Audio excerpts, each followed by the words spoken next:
What's up, guys? How's it going?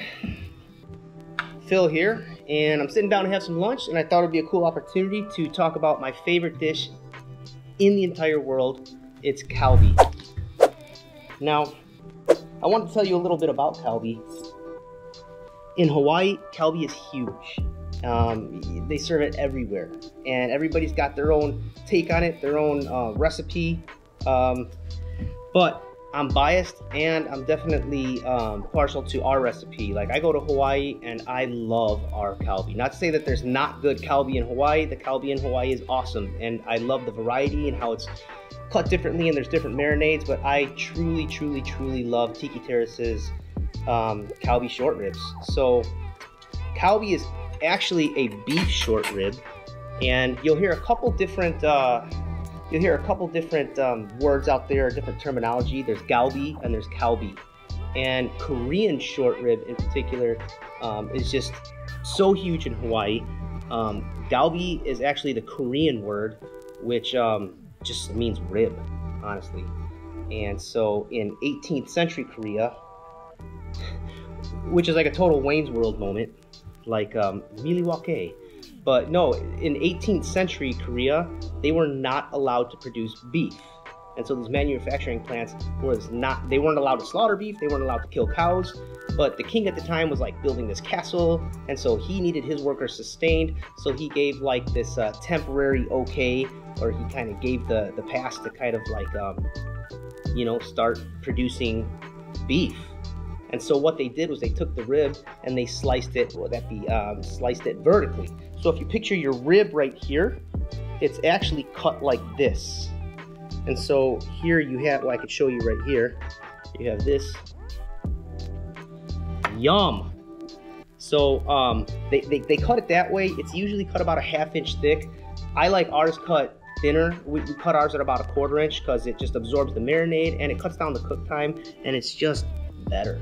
So we cut ours at about a 1/4 inch, and yeah, so Kalbi is like this perfect like balance of like saltiness and sweetness. And if you ask somebody or tell somebody that we make Kalbi or beef short rib, people that know a little something will actually say like, well, do you make it like Korean or do you make it like Hawaiian style? And quite honestly, there's not much of a difference. Somebody out there would get like, up in arms and be like, oh, there's a big difference. But from my experience, the difference is basically pear. The marinades are very similar, but I know in Korea, they used pear, which adds like this nice like fruity undertone to it, and these different, just like a fruity aspect to it. Whereas in Hawaii, they mainly use brown sugar and they don't use the pear. So if somebody were to ask, is yours Hawaiian style or is it Korean style? First of all, there's not that much of a difference, and ours would be more similar to Hawaiian style. I'm not going to give our marinade recipe away, but it's just more similar to Hawaiian style than that of Korean style. So the rest is history. Obviously it didn't stop at like one producing plant to stop producing beef. It obviously spread from there, and then how it got it into Hawaii. This kind of gets into Hawaii's food culture and why it's so unique. Hawaii is like a mix of many other cultures. Of course, they have their dishes that are like indigenous, if I can use that word, to Hawaii, like the kalua pig. It's cooked in the emu, which is like an underground pit where they use like hot rocks and banana leaves, and then they bury the pig and they cover it up, and then when they pull the pig out, hours and hours later, it is just you could drop it on the table and just like it just spills all over. This is real popular at the luau's in Hawaii. They will like do the unveiling of the pig by like shoveling the dirt off and removing the different layers and taking the pig out for people to see. And then what you eat at the luau is one of the pigs that's in the oven in the back. So they do one for show, just to kind of show the history of that. But if you imagine back in the day, in earlier Hawaii, there were all these Asian immigrants that would come and work in the rice fields, and there would be like, the Korean, there would be the Chinese, the Japanese, the Filipino people. And there was like this beautiful community that happened where they would all share food from their country, their land. And think of it like a big potluck. And how awesome would it be to be at those potlucks? But you would have the Chinese guy bringing his food, you would have the Japanese, people bringing their food, the Korean people bringing their food, and the Filipino people bringing their food. And it became so ingrained in Hawaiian culture that even to this day they call it plate lunch, or plate lunch style, which is kind of like a mixing of the different cultures. Or they'll have like a barbecue mixed plate, which kind of like keeps into the same theme of what we're talking about. But I bring up Filipino. I know a lot of Filipino people. I know a lot of, well, I'm Japanese, so I know a lot of Japanese people. I know a lot of these different people that will actually make kalbi, and it's funny because Filipino in particular, they always have this secret recipe, and I'm just gonna let the cat out of the bag every time. It's like their mom's secret recipe. They pour a can of Sprite in there, or a can of 7-Up. So that's their secret, and it still tastes awesome. But I just find it funny when they say, like, oh, I got this secret recipe, and it's like, I know you're pouring a can of soda in there. But yeah, Hawaiian culture is so unique like that. And just a lot of different cultures kind of make up Hawaiian food. Like even like Portuguese, they have a huge pull in Hawaiian food. Like you'll hear like the malsada. It's like a deep fried donut. That's Portuguese. Or Portuguese sausage, or even when you play the ukulele, the word ukulele means jumping flea, because it's like, in the 1800s, 1879 or something, it's like the Hawaiian people were just so taken back and so impressed at the speed at which these Portuguese would play their 4-stringed instrument. They said that their fingers looked like little jumping fleas, so ukulele. And so yeah, today in Hawaii, you'll have kalbi a lot of different ways. Like I said, I love ours because, while it's grilled, I love the charred fat that just kind of melts off the bone. I mean, if you go to Chinatown and you order beef short rib, they literally will serve it with scissors. And so you cut in between each bone. And the proper way to eat kalbi is you eat it down to the bone where there's nothing left. And there's lots of fat around there, so a lot of people will be like, I don't like the fat, ew! But I mean, it is the most delicious thing. I mean, when you char it, it's a little bit crunchy and the fat just melts in your mouth. And Asian people, they like to chew their food and they like to eat with their hands. And so this is literally my all-time favorite dish and favorite thing to eat. I love our marinade that we do both on the food truck and at Tiki Terrace. It's phenomenal. We get lines all day asking for this. We go through, I don't even know, just, how many hundreds and hundreds of pounds every week. But yeah, there you have it. That's kalbi. It's everything I know about it. And I love ours. So, boom. And the proper way you eat it, your hands are gonna get messy. You could try eating this with a fork and a knife. You can.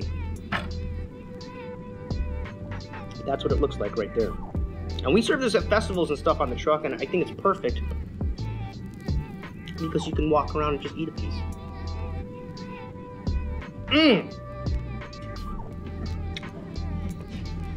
So good. And then, in traditional Hawaiian fashion, you have your 2-scoop rice, your scoop of mac. Now mac, you gotta use Best Foods for the mayo, or Hellman's. So we do. And the pasta, you overcook it. It's not some like Italian thing where it's like you cook it to al dente. No, I mean you overcook the pasta. It's gotta be soft. Mac salad in Hawaii is huge too, because I mean there's competitions over mac salad. Here we have like rib fests and rib competitions. Such as it in Hawaii with mac salad. Zippy's has awesome mac salad.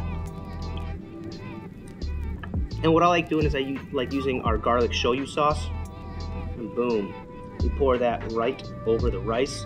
It's sticky, it's sweet, it's delicious. It's spilling all over the table. But yeah, the rice has got to be sticky rice. Mac salad has to be soft. We have a lot of different textures in our mac salad. A lot of crunch, a lot of bite, a lot of seasoning. And the Kalbi, I like these pieces. I like these pieces that are just, you know, kind of charred on the end like that. Oh.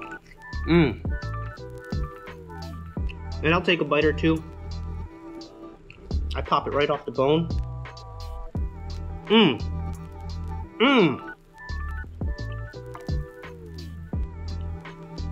And save that for later. Don't give those bones to your dog, though. Well, I think you could actually. I think dogs can't have chicken. But you could just suck on this thing and chew on this thing, and this bone, you know how people like put a toothpick in their mouth? Do it with the Kalbi bone.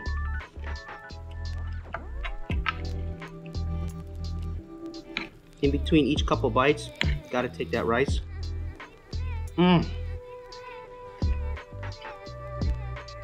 Our garlic shoyu sauce is literally to die for. My mom loves it with her pot stickers. She'll get the sweet and spicy chili and the garlic shoyu every time. My wife is one where she doesn't prefer the fat, so what she'll do is she'll eat the Kalbi and she'll give me the fat. And as I eat it, she'll just shake her head and be like, ew. But I'm telling you, the fat is like the best part. I mean, look at that. It's just, it's so good.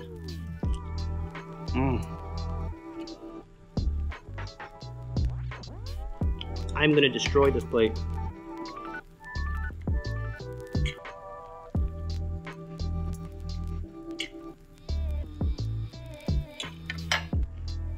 But again, that's the technique I do, man. I take a bite, I pop it off the bone, and then I go, every time.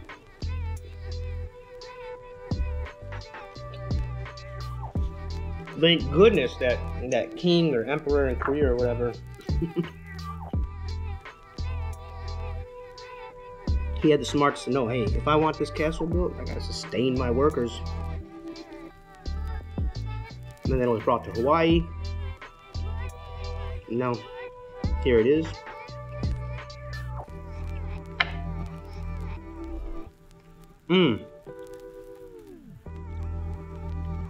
You gotta say, every time.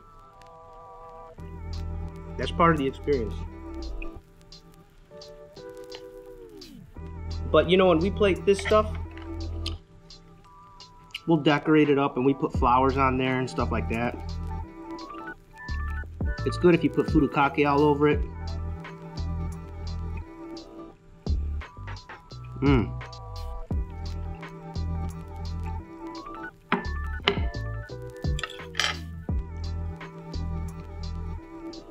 See, look at this piece. This piece is fantastic.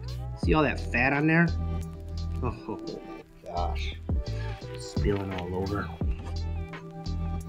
This one, I might just take it off the bone.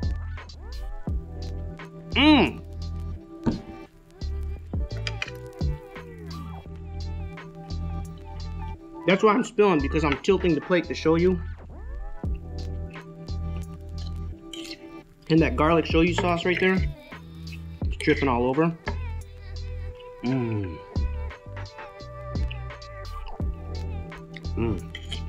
Now, as far as the food truck goes, if I were at a festival, I think at the end of the day, on the mainland in the US, a burger and a hot dog will always win the day. It'll win the hearts and minds of the people. And they'll always have a line. But as word is getting out,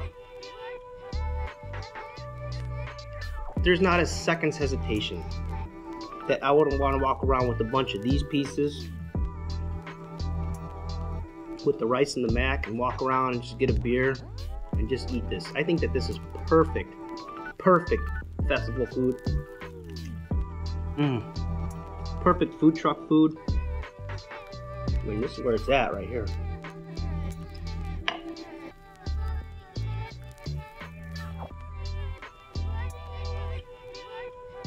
And of course,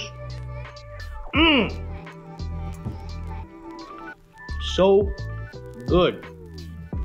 Beyond good. You get those crunchy bits of the char and the fat where you kind of bite it and there's that little delicate like crispiness, and then the melted fat just soaks through it. So good. Too good. I forget to eat most days, but I would eat this every day if I had the time and if I remember.